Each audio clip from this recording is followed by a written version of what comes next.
Gente con clase, el podcast de Comisiones Obreras.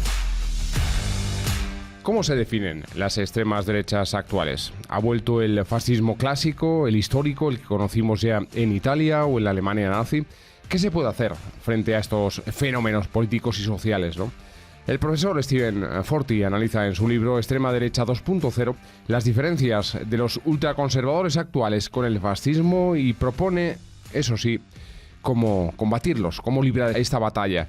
El investigador del Instituto de Historia Contemporánea de la Universidad de Nova de Lisboa y profesor asociado de la Universitat Autónoma de Barcelona considera que las extremas derechas son las mayores amenazas para las democracias liberales en la actualidad, con sus defectos, ¿verdad?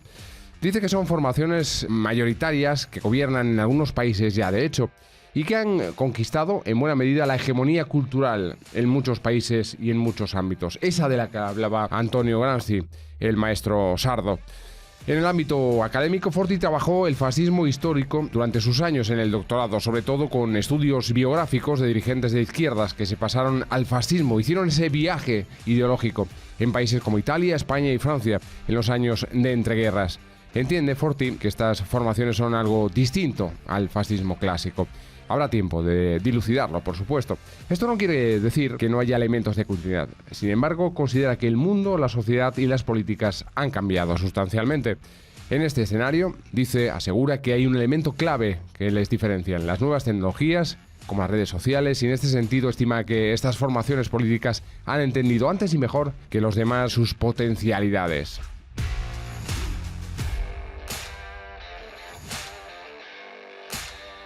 Solemos escuchar que Vox y el trumpismo son cosas distintas. No sé, es cierto que hay diferencias, pero me parece evidente que hay también una serie de elementos que comparten, que se puede hacer cierta categorización. Están también Víctor Orbán, Marine Le Pen, Matteo Salvini. La pregunta es, ¿podemos hablar de una macrocategoría que se pueda declinar en plural? ¿Extremas derechas 2.0 o nuevas extremas derecha? En fin, son muchas diferencias, imagino, y algunas similitudes. Steven Forti, ¿cómo estás? Muy bien, muy bien. Muchas gracias por esta discusión, esta charla, ¿Sí? Que yo creo que además es muy necesaria, ¿no?, en estos tiempos. Un placer acompañaros. El placer es todo nuestro, por supuesto. En tu libro pones sobre la mesa este asunto del que hablábamos, la existencia de redes globales que trabajan en poner en relación los ambientes ultraconservadores o ultraderechistas. Pero ¿cuáles son los elementos comunes, lo que ya hemos hablado, que definen a las extremas derechas de hoy en día, Steven? Bueno, por un lado hay unas referencias ideológicas comunes. Todas estas formaciones, digamos, desde Vox al trumpismo, desde el bolsonarismo a la Liga de Salvini o hermanos de Italia de Giorgia Meloni, Le Pen, Orbán, etcétera, comparten por un lado un marcado ultranacionalismo, el rechazo al multilateralismo, que en el contexto europeo conlleva a un euroescepticismo, que luego puede tener, digamos, diferentes declinaciones, pero como mínimo un frenazo al proceso de integración europeo. El tema es luego clarísimo de rechazo a la inmigración, de la islamofobia, ¿no?, de querer, digamos, presentar a los migrantes como un enemigo, ¿no?, como una amenaza, no solo para las condiciones de vida de las poblaciones nativas, sino también a la pureza racial, a la identidad de un pueblo. Luego hay un tema que son los valores ultraconservadores. Todas esas formaciones luego pueden tener matices, pero todas, digamos, tienen posiciones bastante radicales sobre temas como el aborto, la igualdad de género, los derechos LGTBI y, evidentemente, el tema de los migrantes. Y luego hay una bandera que todos enarbolan muy claramente, el antiprogresismo, ¿no?, que un poco nos recuerda un poco el anticomunismo del pasado, ¿no? Ahora, algunas de ellas, y lo sabemos con Vox, que habla de gobierno, ¿no?, bolivariano, chavista, comunista, etcétera, siguen utilizando el término comunismo, ¿no? Pero en general se habla de antiprogresismo. Ahí también el mismo Abascal hablando de dictadura progre. Ahora, yo creo que es importante tener en cuenta una cosa: no son solo las referencias ideológicas lo que comparten estas formaciones políticas. Hay también tácticas, estrategias, sobre todo comunicativas, que comparten. Desde un tacticismo exacerbado que les sirve sobre todo para marcar la agenda mediática, tener la iniciativa de lo que se está hablando. Y eso se conecta con el tema de las guerras culturales, que es una cosa de importación norteamericana, pero hoy en día ya vemos claramente también en todo el mundo occidental. Es decir, querer marcar el debate con algunas cuestiones que polarizan mucho a la sociedad y que tienen que ver, digamos, con temas como el aborto, el tema de la igualdad de género, el tema de los derechos LGTBI, el tema de los migrantes, etcétera, etcétera, ¿no? Y luego ahí también estas nuevas formaciones han entendido que tienen que utilizar, y lo saben hacer muy bien, las nuevas tecnologías, las redes sociales, para viralizar sus discursos, evidentemente embarrándolo todo con fake news, posverdad, bulos, y luego también para poder perfilar los ciudadanos. Entonces, con los datos poder hacer una elaboración y enviar una propaganda que es microsegmentada, personalizada, ¿no? Y esto puede mover votos. Lo hemos visto con el escándalo de Cambridge Analytica, con las elecciones de Trump y el Brexit. Y luego lo último que te mencionaría, que creo que también es importante, y desde la izquierda no podemos no tenerlo en cuenta, que es cómo se presentan estas formaciones. Juegan mucho con ser transgresoras, provocadoras. Si te fijas, critican mucho el tema que existe una supuesta dictadura progre, una dictadura de lo políticamente correcto, donde hay una censura, ellos defienden la libertad de expresión y enarbolan la bandera de la libertad, ¿no? Y eso les sirve mucho para presentarse como casi rebeldes, antisistema, ¿no? Y ese es un tema muy a tener en cuenta, porque por un lado están creando, ¿no?, una nosotros y ellos, aún más, lo refuerzan, y por el otro poniendo en el ellos una supuesta hegemonía izquierdista que controla el mundo occidental, mientras que ellos defienden otra visión del mundo frente a todas estas restricciones, piensa también en la pandemia, que los progres nos quieren imponer. Claro. Yo creo que a partir de esto que nos has contado, hay un país en concreto, que es el tuyo, que es Italia. Bueno, pues está sobrecogido. Yo no sé hasta qué punto, pero el mes de septiembre está aquí y el día 25 está muy cerca. Y ese día 25 se vota en Italia. Efectivamente. Según las encuestas, un partido neofascista, tú has mencionado a Giorgia Meloni, parece la principal candidata a hacerse con las elecciones. Pero ¿en qué mundo estamos viviendo? ¿Qué ha pasado? ¿Qué viaje hemos hecho? ¿Qué nos hemos perdido o qué hemos dejado de hacer? Es la pregunta del millón. Bueno, y la preocupación la comparto, y mucho, porque por un lado el partido de Meloni, que ha superado en los últimos años la Liga de Salvini, que en 2019 era el partido más votado de las europeas, ahora digamos no ha habido el sorpaso, ¿no? Es el partido... Pero todavía más ortodoxa en el camino al fascismo. Bueno, digamos que Meloni evidentemente es hija de la tradición que viene del movimiento social italiano, sí, del partido neofascista más importante de la Europa posterior a 1945. Meloni viene de ahí, viene de esas juventudes cuando ella se afilia al partido. Luego, evidentemente, después del 93, 94, cuando el movimiento social italiano pasa a ser Alianza Nacional, con Fini que intenta convertirlo en un partido conservador más presentable, pasan muchas cosas, ¿no? Y luego Meloni en 2012 sale del mejunje liderado por Berlusconi, que era el Pueblo de la Libertad, y funda Hermanos de Italia, ¿no?, que al principio le cuesta arrancar, porque evidentemente tiene competidores muy fuertes en su espacio de derecha y ultraderecha, y luego cuando Salvini empieza a meter la pata, para resumirlo mucho y simplificarlo, va creciendo en los sondeos. Y Meloni evidentemente tiene todas las de poder ser potencialmente la próxima presidenta del gobierno de Italia. Y no te pierdas una cosa, el gobierno se formará posiblemente, si las elecciones son a finales de septiembre, a finales de octubre, es decir, en el centenario de la Marcha sobre Roma. Aquí hay que tener en cuenta una cosa, no podemos tachar de fascista un partido inclusive como el de Hermanos de Italia, que no perdamos de vista que es aliado en Europa con Vox y los polacos de la Justicia, comparten el partido y el grupo en el Europarlamento en Estrasburgo de los conservadores y reformistas europeos. Es un partido, atención, el de Meloni, que tiene vínculos, conexiones también emotivas con toda la galaxia neofascista, que de hecho hay gente que, digamos, está en sus listas o le busca votos, o una serie de declaraciones, digamos, no de condena explícita del fascismo, aunque luego digan nosotros somos otra cosa. Evidentemente no reivindican claramente el fascismo, como Vox, por otro lado, no reivindica claramente Franco. Hay, ¿no?, unos guiños. Es eso, ¿no?, para ese fascismo sociológico en Italia y lo que aquí se llamaría el franquismo sociológico, para, digamos, que quien quiere entender, entiende, ¿no?, pero sin explicitarlo al 100%. Pero luego, digamos, Meloni entiende muy bien cuál es la situación y sabe que tiene que moverse en otras directrices. Ella reivindica en su biografía, que salió el año pasado, que por cierto fue un éxito de ventas, el tema de cómo yo he cargado en mis espaldas, dice, una comunidad política de 70 años de historia. ¿A qué se refiere? Evidentemente, se refiere al movimiento social italiano, que había perdido un líder, que había perdido un partido y reconstituido aquello, ¿no? Nosotros somos una comunidad política, pero lo dice siempre, digamos, entre líneas, sin explicitar claramente quiénes son sus padres y sus abuelos. Y sobre todo se conecta en un mundo internacional, aquí volvemos a una cosa muy importante que mencionabas antes, de unas redes globales. que tiene que ver no solo con partidos y líderes de partidos, que también, sino con fundaciones, think tank, organizaciones que mueven mucho dinero, que tienen, digamos, una gran capacidad comunicativa y que elaboran una agenda común. Y aquí pienso, por ejemplo, en el caso de Meloni, en todo el mundo neoconservador estadounidense, ultrareaccionario, es decir, los republicanos trampistas, para simplificarlo mucho. Meloni ha estado en Estados Unidos, ha estado en Hungría, conoce muy bien estas redes y esas redes, de hecho, son las que se relacionan con ella, ¿no? Quería decir en este punto, a mí me parece importante, estás mencionando las redes internacionales, Steven, pero la historia nos ha enseñado que es el gran capital quien ayuda, quien empuja, quien sustenta los fascismos como amenaza de las democracias liberales con todas sus imperfecciones. Uno tiene la impresión de que el empeño antidemocrático sigue actualmente vigente en parte de ese gran poder financiero. Lo está, evidentemente, hay sectores, pero yo creo que no podemos simplificarlo ni para los fascismos históricos y mucho menos en la actualidad, que el fascismo y ahora las extremas derechas de la actualidad son como el brazo armado final que utiliza el gran capital porque ya, digamos, está perdiendo el control de la situación. A eso iba, la crisis del neoliberalismo, ¿no? Está coincidiendo, es decir, estamos perdiendo la batalla, vamos a dar la batalla con métodos quizá menos ortodoxos, vamos a ser heterodoxos y vamos a repasar la historia, ¿no?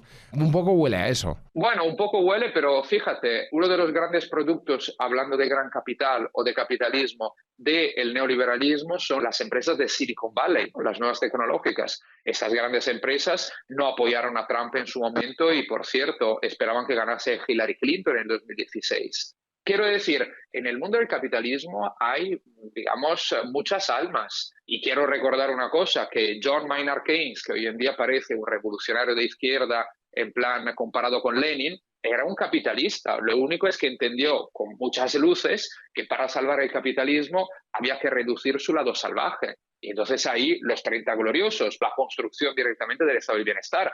Keynes no era ni socialista ni comunista. Entonces, ¿qué quiero decir con esto? Que también en la actualidad, dentro del mundo del capital, dentro del capitalismo, que es un magma enorme, que tiene muchísimas almas, no es algo monolítico, hay posiciones distintas. Entonces, hay los hermanos Koch en Estados Unidos, que son los que financian, o Mercer, que financian claramente la derecha alternativa y Trump, y luego, en cambio, hay sectores capitalistas que no se encuentran a gusto con esos ambientes y prefieren, en cambio, una hegemonía liberal, democrática, ahora no te digo de izquierda, claramente, pero bueno, digamos, favorable a lo que las extremas derechas diría el mundo progresista. Entonces, yo quiero decir, tenemos también que saber hilar fino.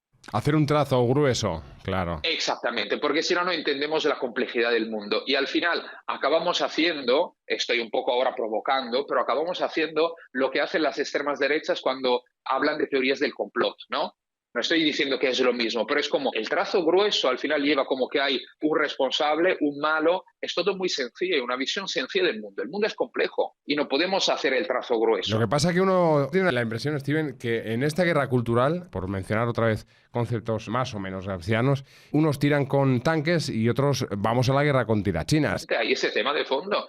Claro está que las formaciones de extrema derecha no solo reciben el dinero porque se presentan a las elecciones y entonces, teniendo una representación parlamentaria, tienen el financiamiento público, digamos, ¿no? O los reembolsos electorales, sino que también tienen detrás, evidentemente, gente que las financia. Trump, digamos, a través de Bannon y otra gente, consiguió mucho dinero justamente para, por ejemplo, poder aprovechar los análisis de Cambridge Analytica y hacer un análisis del voto. Pero también aquí vuelvo al tema como de simplificarlo mucho. No podemos pensar que Trump ganase las elecciones o que el Brexit ganase en el 2016 en el Reino Unido solo porque hubo el escándalo de Cambridge Analytica. Es decir, eso movió votos, eso fue importante, pero tampoco fue lo único. Es decir, hay gente que compra ese discurso porque se lo cree y hay cada vez más gente. Y por otro lado, hay mucha gente que en cambio se queda en casa y se abstiene. Quiero decir, hay también razones estructurales de sistema, económicas, sociales, culturales, políticas, que tienen que ver con el auge de estas formaciones políticas. A eso, evidentemente, sumamos que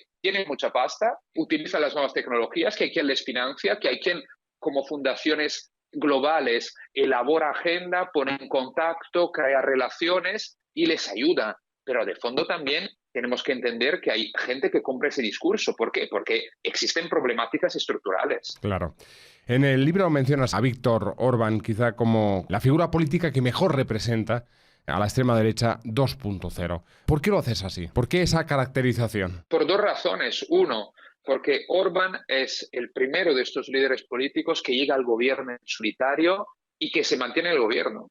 Orbán vuelve al poder en 2010 y ha ganado 4 elecciones consecutivas estando en el poder y como mínimo llegará al gobierno hasta el 2026, 16 años seguidos. Y en Hungría no ha habido un gobierno normal. Es decir, ha habido un programa muy claro para convertir una democracia liberal en una democracia liberal. Hungría hoy en día ya no es una democracia plena, es un régimen híbrido, está camino a convertirse en un régimen autoritario. Se ha cambiado la constitución, se han cambiado las reglas del juego, las leyes electorales, se cambian las circunscripciones para que el partido en el gobierno siga manteniendo la mayoría absoluta o una mayoría amplísima e inclusive más de 2/3, que es lo que le permite cambiar las reglas del juego y la Constitución. Evidentemente se han recortado derechos, se controla por más del 90% los medios de comunicación. Esto es la Hungría de hoy en día. Entonces, por un lado, Orbán es fundamental, digamos, entenderlo, estudiarlo, darle la centralidad, aunque Hungría es un país pequeño, evidentemente, pero se encuentra en el corazón En el de la corazón Unión de Europea. Europa, efectivamente. No es una república centroasiática, exsoviética, que no sabemos muy bien tampoco cómo funciona todo. Es en el corazón de Europa, en el corazón de la UE, es uno de los Estados miembros. Entonces, eso es fundamental. Por el otro, porque justamente ahí es donde vemos cómo las políticas de la extrema derecha se ponen en práctica, y se ponen en práctica teniendo los números y pudiendo efectivamente realizar el proyecto que ellos tienen, el objetivo de superar la democracia liberal, llegando a la que el mismo Orbán define una democracia iliberal. Y por otro lado, la centralidad y la importancia de Orbán viene de que todas las demás extremas derechas miran a Hungría como un modelo, visitan Budapest, tienen relaciones con Orbán y su partido. Es decir, no es que Orbán está allí, comparte algunas ideas con los demás y punto. No, para todos ellos, Orbán es un modelo. Tesz y Buxade, para hacer un ejemplo, y estamos hablando de Vox, estuvieron el pasado mes de abril, cuando Orbán ganó las últimas elecciones húngaras, celebrando en Budapest la victoria de Orbán.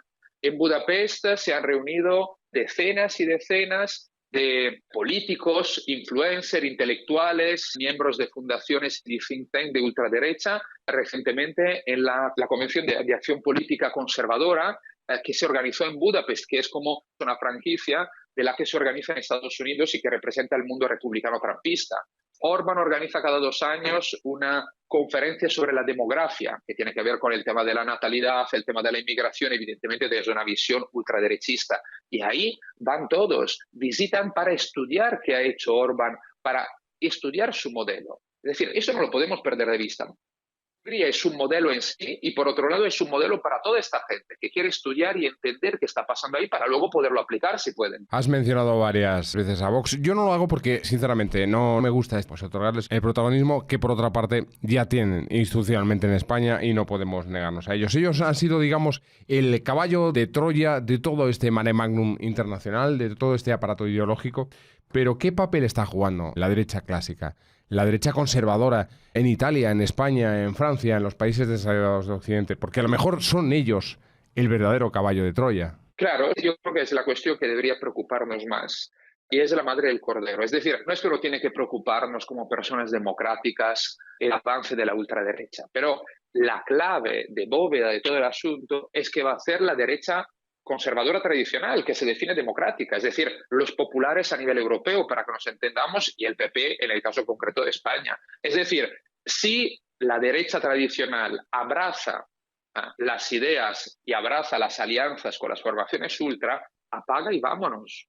Porque evidentemente la lucha se convierte en muy difícil y sobre todo el tema de mantener un sistema democrático liberal se va agrietando cada vez más y, digamos, se puede partir. Ahora, lo que hemos visto en los últimos años son diferentes posturas. Una que es lamentablemente minoritaria es la que aplicó, digamos, Angela Merkel en Alemania. Es decir, la CDU alemana dijo, con alternativa para Alemania, con los ultras, ni hablar. Y entonces, ¿qué pasa? Que, digamos, le ha creado un cordón democrático frente a los ultras que, digamos, se quedan ahí aislados en cuarentena.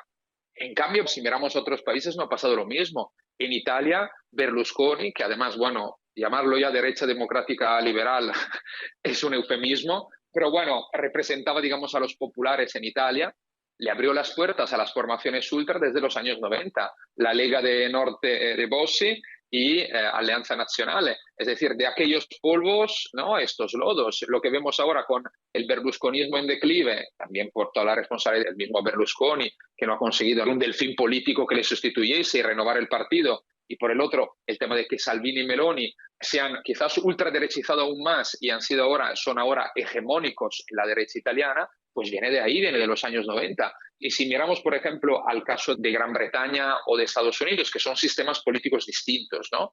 Pero allí también vemos una cosa. Por un lado, en Estados Unidos es desde dentro del Partido Republicano, que, digamos, ha sido conquistado desde la época del Tea Party y luego del trumpismo a los sectores más ultra. Y ahora el Partido Republicano de hoy en día es la sombra de lo que era antes. Es un partido ya ultraderechista en gran mayoría. Y en Inglaterra es una cosa interesante. Vimos como los Tories, con un competidor a su derecha, que era el Brexit Party o UKIP antes de Nigel Farage, al final no ha sido canibalizado, como en el caso de Berlusconi, por la ultraderecha. Pero lo que ha habido es que ellos mismos se han ultraderechizado, han comprado el discurso. Entonces el Brexit Party ya no sirve, más allá de que el Brexit haya ganado el referéndum del 16, ¿no? Pero quiero decir, no sirve porque esas ideas ahora las defiende el Partido Conservador tradicional. Entonces, ¿aquí qué es el punto? Por un lado, bueno, la constatación de que en muchos casos la derecha tradicional, por el miedo a un competidor a su derecha, se ultraderechiza, se alía con ellos para intentar evitar ser canibalizado. Y a veces la jugada le sale, pero bueno, con una derrota moral que es al final haberse ultraderechizado, ¿no? Y a veces no les sale y acaban canibalizados, el caso italiano. Y esa es una constatación. Pero por otro lado, hay también yo creo que saber hilar fino, que no es hacer un análisis y decir, muy bien, hemos perdido a la derecha democrática. Más allá que tengamos muchas diferencias con ellos, ¿no? Desde el punto de vista social y económico, pues bueno, la damos por perdida. Se han ya entregado al nuevo fascismo del siglo XXI. Bueno, atención, yo creo que aquí el tema es intentar salvar lo que puede salvar. Es decir, no podemos, yo creo, pensar que una democracia liberal pueda mantenerse en pie sin un partido o unos partidos de derecha democrática, conservadores, que acepten las reglas de la democracia liberal y pluralista. Entonces, yo creo que la reflexión a hacer es cómo podemos hacer para convencer a esos sectores de que, oye, si abrazáis esas ideas, estáis echando a la borda todo lo que es una democracia liberal y pluralista. No es sencillamente que ganaréis unas elecciones. Claro, yo me niego a pensar que haya 4 millones de fascistas en España. Me niego a pensar que eso sea posible. A lo mejor es un pensamiento un poco naif, pero es que o tiramos del hilo de pesca para que vuelvan a la democracia liberal, a la legitimación democrática de sus posiciones ideológicas, o estamos jodidos. Desde luego, yo creo que aquí también, de fondo con lo que dices, hay una reflexión, ¿no? Efectivamente, no hay, de repente, en 2017 Vox no pillaba ni el 1% de los votos, ¿no? Y ahora hay millones de gente que vota Vox, que sean 3, que sean 5, depende, ¿no?, del momento. Bueno, bien, no estamos hablando de toda gente que comulga in toto 100% con los ideales de Vox, es decir, con la extrema derecha 2.0. Ahí el tema es que evidentemente hay una parte de voto ideológico que antes estaba escondido dentro del PP, para así decirlo. Pero hay otra parte de voto que es un voto de protesta, un voto de cansancio, un voto de... Bueno, bien. Entonces, yo creo que aquí la reflexión que hay que hacer es, no podemos sencillamente tachar de fachas a todos los que han escogido, en un caso, la papeleta de Vox. Lo que hay que hacer es intentar recuperar una parte de esos votantes que, al fin y al cabo, todavía hoy en día quizás no están completamente convencidos de aquello, no se lo creen todo. Es decir, que están más bien hastiados con el sistema en general. Porque si nosotros seguimos tachándoles de fachas, esta gente se convencerá aún más que han hecho muy bien en votar aquello. Y entonces se convertirán en la próxima elección en un voto ideológico. Y entonces luego ya no lo recuperas. Claro. Yo creo que ahí los sindicatos de clase, bueno, pues tenemos un papel fundamental, porque si somos sindicato de clase somos antifascistas, esto está muy claro. Ahí no hay medias tintas en esta batalla cultural. Pero hay una cosa clara que se ha venido expresando, ¿no?, en los últimos tiempos. A lo mejor esta confrontación ideológica se debe dar con un eslogan o con una máxima. Hay que asegurar las bases materiales de la gente. Es decir, si no nos ocupamos nosotros, desde la izquierda social, desde los sindicatos de clase, de las bases materiales que sustentan a la gente, que dan apoyo material a la gente, estamos fallando el tiro, estamos errando. No sé qué opinas. Sí, desde luego, me parece clave. Evidentemente, un sindicato tiene que ponerse, ¿no?, en la situación de lo que tiene y lo que puede hacer históricamente y adaptándose al contexto actual. Pero aquí estaría bien añadir otra reflexión, porque hay un debate que existe y cada vez quizás es más visible en la izquierda y no solo en la izquierda, los medios de comunicación, que es el tema de una supuesta divergencia entre las luchas materiales, ¿no? El tema de los derechos de los trabajadores, efectivamente una mejora de las condiciones de vida materiales de la gente. Ahora el ejemplo puede ser con la inflación tal y como está, hostia, o ponemos el foco en estas cuestiones o se nos va esto, se nos va, claramente. Claro, por un lado hay una cuestión, ¿no? Que es lo de no seguir la pista a los temas que plantea la extrema derecha, que quiere que juguemos en su campo de juego, y en cambio es decir, no, el campo de juego es otro. Es decir, la cuestión es justamente no contestarle sencillamente e intentar mostrar que lo que dicen son tonterías o es equivocado o no estamos de acuerdo y es malo para las clases trabajadoras, que también a veces es necesario, pero el tema es justamente cambiar el campo de juego, que ellos jueguen en otro campo de juego, ¿no? Ese yo creo que es una cuestión muy importante. Pero luego añado una cosa que es lo que estaba comentando antes, muy de acuerdo con lo que dices tú, pero decía, ahora se está mostrando como que si existiese una supuesta, ¿no?, diferenciación entre luchas materiales y lo que se llaman, digamos, luchas mal llamadas identitarias, ¿no? El tema del género, el tema de los derechos LGTBI, el tema de los migrantes. Vamos a ver, aquí la cuestión es que los que muestran o quieren que entendamos y que creamos que haya una diferenciación entre eso no es la realidad, es la extrema derecha, que nos muestran que, bueno, la izquierda se ha convertido solo en defender las batallas identitarias, habla solo de homosexuales, mujeres, feminismo radical, y les llama feminazi, como sabemos, y migrantes. Vamos a ver, en la realidad nos muestra que estas cuestiones van de la mano, porque yo suelo hacer un ejemplo muy concreto, que es una cajera extranjera migrante, es al mismo tiempo una trabajadora precaria y muy probablemente muy mal pagada. Por otro lado es una mujer y por otro lado es una migrante o extranjera, digamos, para que nos entendamos. Entonces, en su vida, estas luchas, la de la igualdad de género y del feminismo, la de mejores condiciones de vida, mejores condiciones en el trabajo, mejor salario, etcétera, y la de los derechos para, digamos, personas extranjeras o inclusive directamente para migrantes, van de la mano. Entonces, ¿de qué estamos hablando cuando parece que las luchas materiales y las de, digamos, mal llamadas identitarias son cosas excluyentes? No lo son. En la vida normal de todos nosotros van de la mano. Y además no perdamos de vista que las mejoras en la igualdad de género no es solo un plus para las mujeres, como las de los migrantes, no es solo un plus para ellos mismos como colectivo, es un plus para todos los derechos también de la sociedad, al fin y al cabo. Por supuesto, y no debe ser de otra manera, no podemos olvidarnos de esos asuntos. Vale, Steven, oye, pues muchísimas gracias por acompañarnos, por explicarnos estas cosas tan importantes de cara al futuro. Cuídate mucho, ¿vale? Igualmente, que vaya muy bien. Un abrazo. Y a todos los demás, a ti que estás ahí, haz lo propio, cuídate, que nos queremos seguir escuchando, ¿vale? Chao.